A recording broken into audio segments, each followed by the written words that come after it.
Amorim on the verge of being sacked. Has his replacement already been found? Barca snatches Bayern's star, and Real Madrid is leaving La Liga. And this is no joke. All this and much more in today's episode.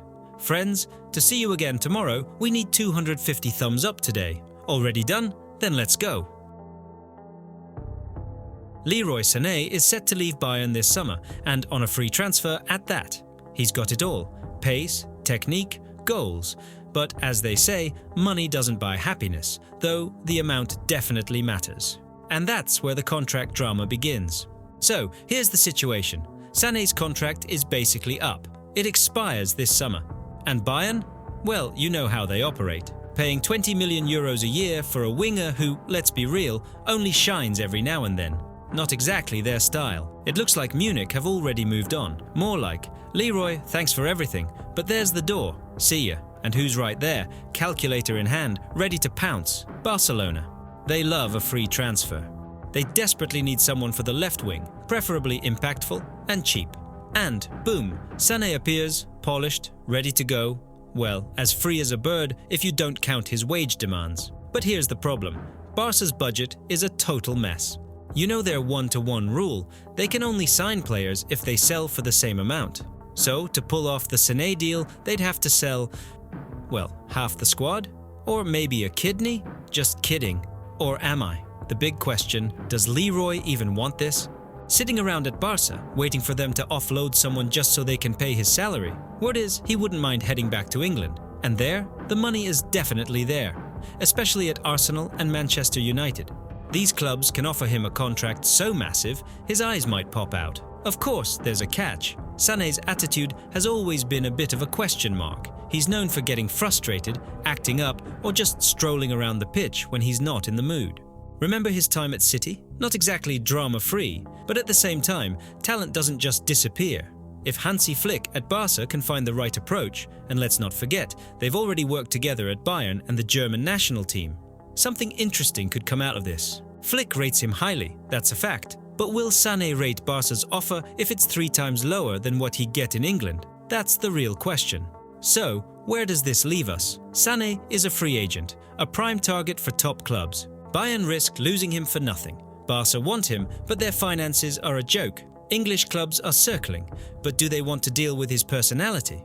And hey, if you're regularly tuning in for these transfer breakdowns and a massive 80% of you watching aren't subscribed, now's the perfect time to hit that subscribe button and turn on notifications so you never miss the latest transfer rumors. Don't want to be in that 80% missing out on where Sané actually goes, right? So, what do you guys think? Where does Leroy Sané end up? Should Barca even bother, given their financial mess? Or is England the better move, where he can cash in big time? Drop your takes in the comments, and I'll personally like the most interesting ones.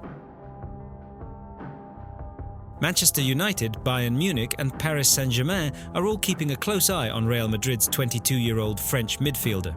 Rumours, speculation, insider whispers. We love this stuff, don't we? And of course the source is Fichajes. Let's just say they have a creative touch. But hey, where there's smoke, there's fire, right? Remember how Manchester United were chasing Camavinga even before Real Madrid got him? Well, history might just be repeating itself, only this time the stakes are even higher. Does United really need him? Camavinga is no doubt a guy with huge potential. And at Real Madrid, he's proven he's not just some bench warmer. Versatile, young, fearless. Exactly what Manchester United desperately needs. Let's be honest, their midfield isn't exactly running like a Swiss watch. Casemiro and Eriksen, legends, no doubt. But as the saying goes, youth is a fault time quickly cures. United need fresh blood, young legs, new energy. Enter Bayern and PSG. Bayern, they're like that ruthless negotiator who always gets what he wants. PSG, they know how to shock the world with their checkbooks, no doubt about that. So the question is, who will outbid whom? Will United finally go all in, or will they be left empty-handed again? But does Camavinga even want to leave? Let's be real. He's got the Bernabeu. He's got Champions League titles. He's got Ancelotti, a manager who trusts him like a father figure. And then there's rainy Manchester, an unstable United, and the exciting battle for a Europa League spot. Not exactly a dream move, right? On the other hand, United might actually give him a lead role. They could build the team around him. And let's be honest, they'll throw insane money at him. For a 22-year-old, that's a big argument, isn't it? Be honest, who among us at 22 would say no to a mountain of cash and instant superstar status? What do you think? Should Manchester United really go after Camavinga? Do they even need him? Or is he better off staying at Real Madrid and keeping things stable? Drop your thoughts in the comments. Are you waiting to see him in a red shirt? Or do you think this is just pure transfer hype? And hey, if you've made it this far, do us a favor. Hit that like button. A ton of people watch regularly, but not everyone remembers to like, and your support means everything. We're aiming for 250 likes, and if we hit it, a brand new video drops tomorrow. So if you haven't liked yet, now's the perfect time. Robert Lewandowski might be sticking around at Barcelona longer than anyone expected. Spanish reports claim that Barca's management is seriously considering extending his contract all the way to 2027. Yeah, you heard that right. So, what's really going on here? Let's break it down. On one hand, Lewandowski turns 37 this August. At 37, some people are babysitting their grandkids, while others, like Lewa, are out there competing with youngsters for the Golden Boot. Respect, no doubt. But isn't this a bit too bold from Barca? Or is this actually a genius move, planned years ahead? For those who don't know, Lewa's current deal runs until 2025. But here's the twist. If he plays 55% of the matches, his contract automatically extends for another year. And let's be real, this guy isn't exactly a bench warmer. He works like a machine. So 2026? Pretty much guaranteed. Now, Barca are reportedly offering to add yet another year on top of that. Now that's what I call generosity. But there's one small detail they're not exactly shouting about. This extension isn't just about their love for Lewandowski, it's also about financial fair play.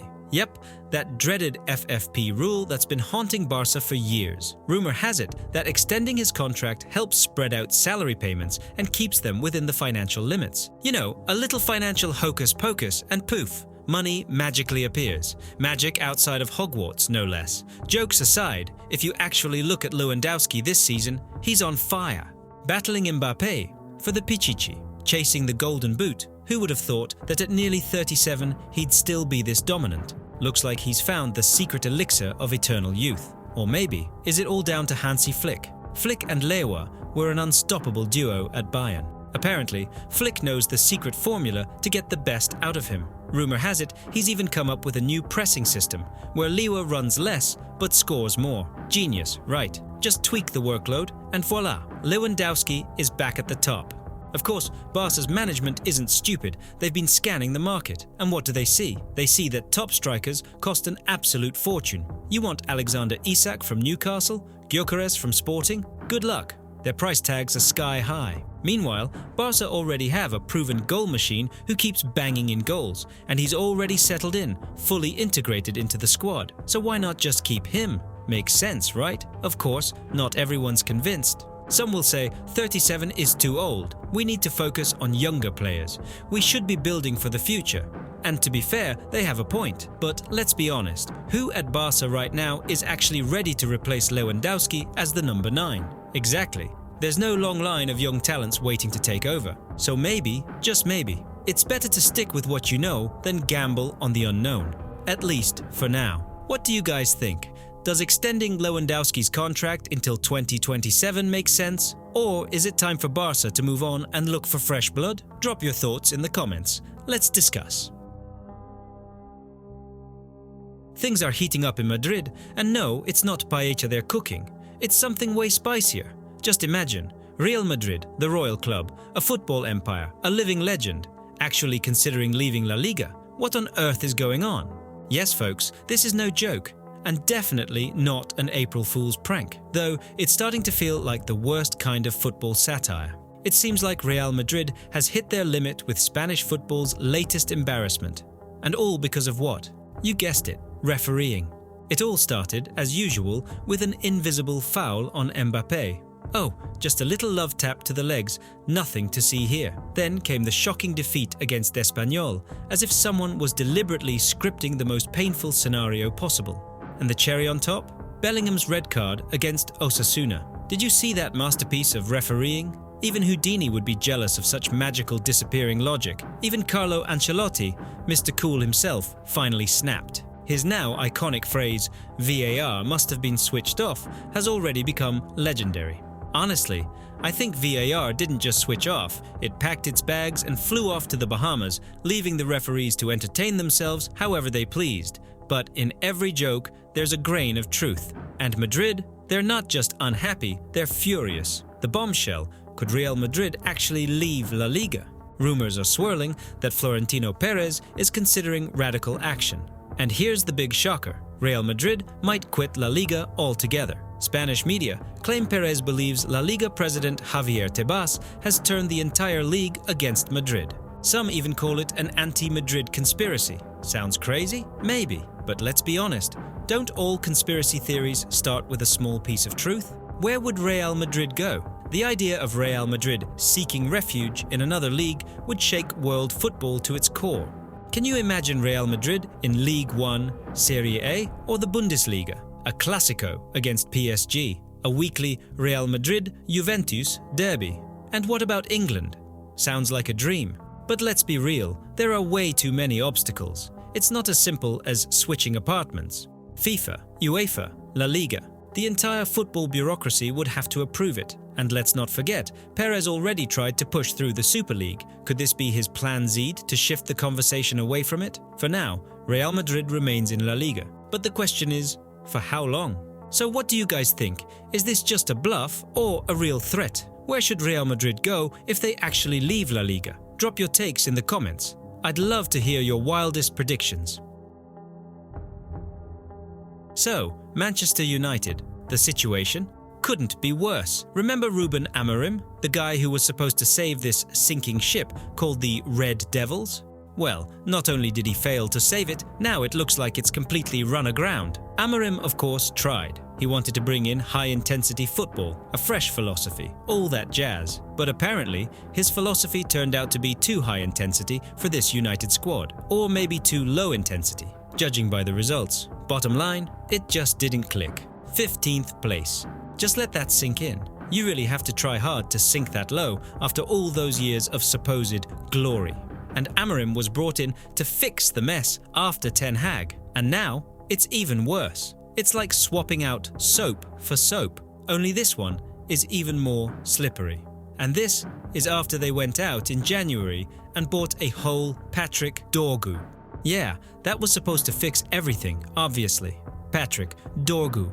Do you even know who that is? No? Yeah, me neither. But apparently United do. Although judging by everything, it feels like no one at United actually sees anything at all. Well, except for their own mistakes. Amorim is digging in.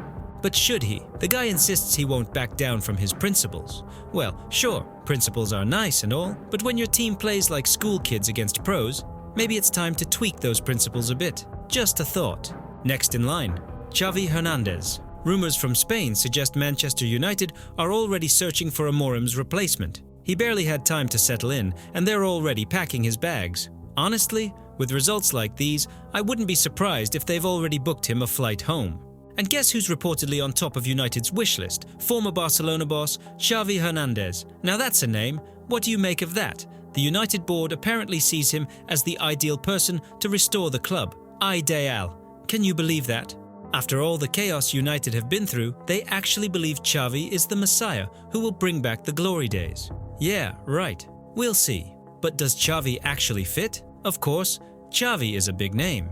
And his possession-based positional football does line up with what United supposedly want. Something closer to Sir Alex Ferguson's philosophy, but modernized. But there's one tiny little issue. Xavi didn't exactly leave Barcelona on a high note. He wasn't a complete disaster, but let's just say expectations were way higher. And now United want him to be the guy who saves them? Very interesting move.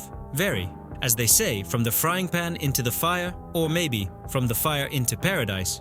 Who knows at this point? Where do we go from here? United are once again lost.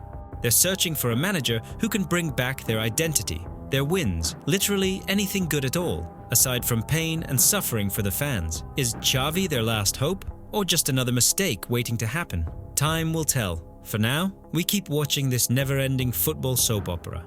And let's take bets. How many more managers will United go through before they actually become great again? What do you guys think? Do you believe Xavi can succeed at United, or is this just another crazy idea from the board? Drop your takes in the comments. Let's discuss. And hey, if you've watched this far and still haven't hit subscribe, don't be like the United board. Correct your mistake. Subscribe now and stay up to date with all the football drama.